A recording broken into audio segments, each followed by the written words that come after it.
Some stories cause us to wander into the dark corridors of the human mind. These stories amaze us not only with the horror of the crimes committed, but also with the ordinary appearance of the criminals. Today, I will tell you the story of Joachim Kroll, one of Germany's most terrifying serial killers of the post-war period. Kroll. From the outside, he was an ordinary person. His neighbors knew him as quiet, calm, and almost harmless. But behind this calmness lay a terrifying monster. This man, nicknamed the Raw Monster, ended the lives of dozens of people in a terrible way. Kroll's story is not just a portrait of a serial killer. It is also a frightening example of how dark desires can take root in the human psyche. Let's look at Kroll's dark past and the traces of horror he left behind.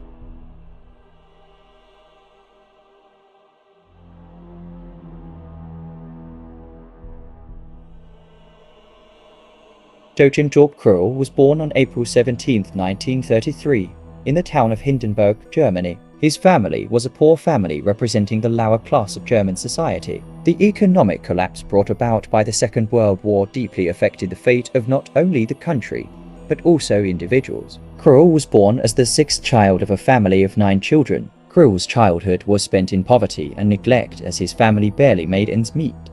His father was an authoritarian and cold man. Kroll had never seen love from his father, only fear. The fact that his father was captured during the war and did not return home further increased the burden on the family, while his mother shoulders the burden of the family. Kroll spent most of his childhood in solitude. Failure in education was a decisive factor in Kroll's life. He has a learning disability, so he was often teased at school. Kroll's feeling of loneliness led him to dark thoughts in his inner world. His curiosity about animals in his childhood turned into sadism over time. Kroll, who initially caught and studied animals, began to enjoy these actions. These sadistic tendencies foreshadowed his future horrific actions. However, during this period, no one noticed the darkness growing inside him. Kroll's deficiencies in social skills also led to serious problems establishing relationships with women. His shy and introverted nature caused him to suppress his sexual desires. These repressed desires would come out in a terrible way in the future. His dependence on his mother also negatively affected Kroll's psychological development. His mother was both the person he had a bond with and his greatest weakness. This addiction prevented Kroll from establishing his own identity.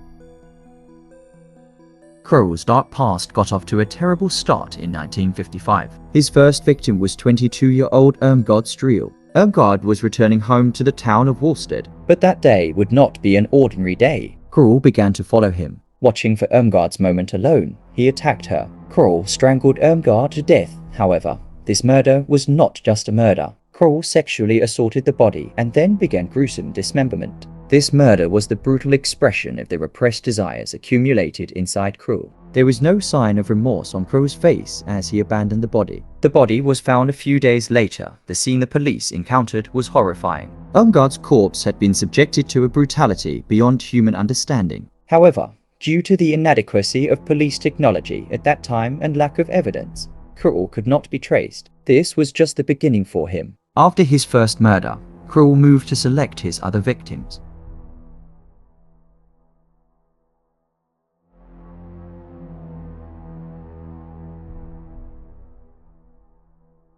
Kroll usually chose his victims among women or children walking alone. He was following them, waiting for a suitable moment and attacking. After committing murders, he often dismembered his victims' bodies. However, there was one detail that differentiated the crimes he committed from others. Kroll. It consumed parts of its victims. This revealed that he was not only a murderer, but also a pervert with cannibalistic tendencies. One of his particularly notable murders was that of 12-year-old Petra Gies in 1962. Petra was kidnapped by Kroll while returning from school. Kroll. He strangled her to death and horribly damaged her body. Petra's disappearance caused great panic in the town, but no trace of Kroll was found at that time. In 1966, a 4-year-old little girl named Marion Ketter went missing. Police and townspeople mobilized to find Marion. However, a few days later, Marion's body was found. It was found dismembered. This incident showed that Kroll's crimes were not limited to adult women,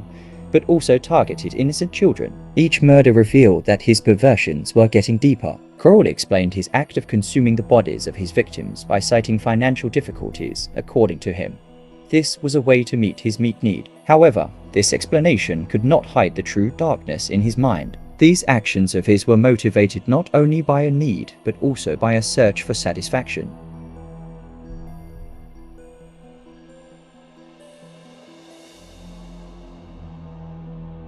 The capture of Joachim Kroll marked the end of years of horror. In 1976, one of Kroll's neighbors reported a blockage in the sewer pipes in the apartment building. When the cause of this blockage was investigated, a fact that no one could have predicted was encountered. Human organs were found inside the pipes. He immediately launched an investigation, and all evidence pointed to Kroll. When the police raided Kroll's house, they encountered a terrifying sight. Organs and human flesh thought to belong to the victims were found in the house. Kroll surrendered without any resistance and confessed to his crimes. That he surrendered so easily, was it an indication of the guilt he had been carrying for years, or was it just a careless composure? During interrogation, Kroll calmly described the details of the murders he had committed. He gave police a full list of his victims and described how each one was killed. His confessions shocked not only the police, it shocked the whole society. Kroll admitted to being responsible for 14 murders in total. However, some experts think this number may be much higher.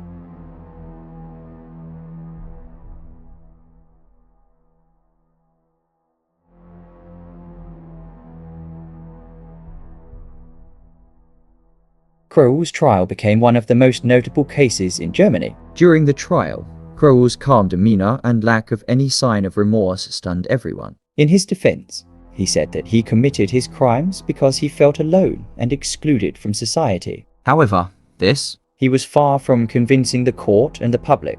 In 1982, Joachim Kroll was sentenced to life imprisonment. Since the death penalty was abolished in Germany, Kroll had to continue his life in prison. However, this sentence did not provide adequate justice for the families of the victims. Kroll died of a heart attack in prison in 1991. His death, it left behind not only a sigh of relief, but also many unresolved questions.